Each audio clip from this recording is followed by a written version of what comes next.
My name is Habone Mohammed Said. I'm come from Djibouti. My role in my back home is I'm a software engineer. I'm supporting the team of CAM in Djibouti. I deal with all the implementation of mSupply, which means going to this site and deploying mSupply and supporting also the users, and also supporting the CAM team if there is an issue, so that we can understand what level of the issues came from, and if the level of the issue is kind of like related to the software, we can ask the support of the mSupply team. Yeah, I use mSupply since 2024, but DHIS2, no, I've seen it, but I never use it. It's kind of a little bit understanding how DHIS2 works and what is the thing that DHIS2 is able to do, and how we can interconnect between DHIS2 and mSupply.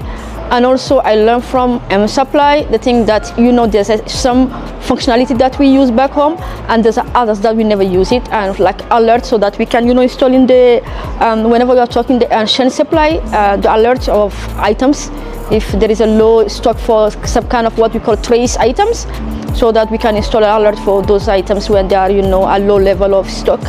So that's the thing that I learned. And also the cool chain, how this works a little bit, and what is the thing that we can add it, what's the other functionality that we don't use back home that we use, that's mSupply is offering.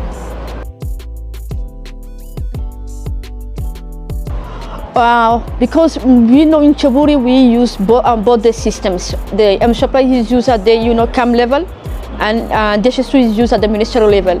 So DHIS2 hosts all the data of the ministry.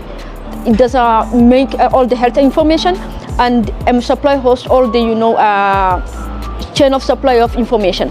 So when the ministry need all the information from the chain supply, those has to be interconnected, so that we don't need to go for one application, so that one application can offer both.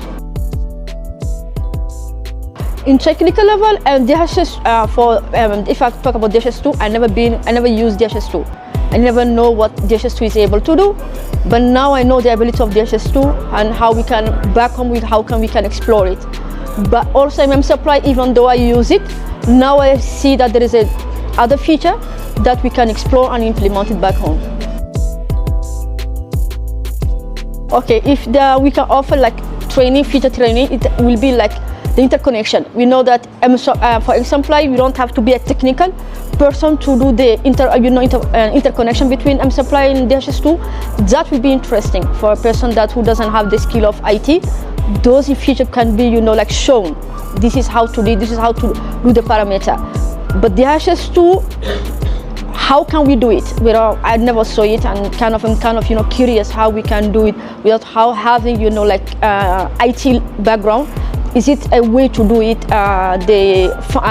configuration of interoperability between mSupply and DHIS2? Those will be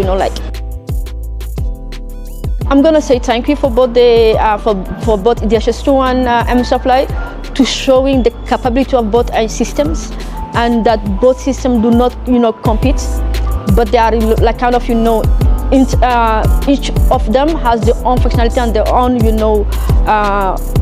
option that they are offering, and each one of them show us how we can use it in our work based on the situation that we are and the context of the country.